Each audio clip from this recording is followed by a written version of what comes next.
Logarithm log 5 ની value શોધવા માટે આપણે કેલ્સીમાં 5 ને પ્રેસ કરીશું, પછી 30 ટાઈમ્સ સ્ક્વેર રૂટને પ્રેસ કરીશું.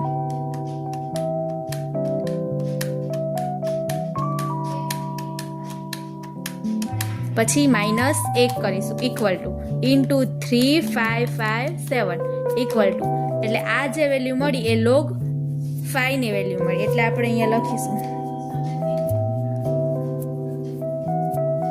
એવી જ રીતે આપણે લોગ 7 ની વેલ્યુ શોધીશું, તો 7 ને પ્રેસ કરીને 30 ટાઈમ્સ સ્ક્વેર રૂટ 1 2 3 4 5 6 7 8 9 10 11 12 ને 13, પછી -1 ઇક્વલ ટુ ઇન્ટુ 3557, એટલે જે આપણને આ વેલ્યુ મળી એ લોગ 7 ની વેલ્યુ મળી 08450.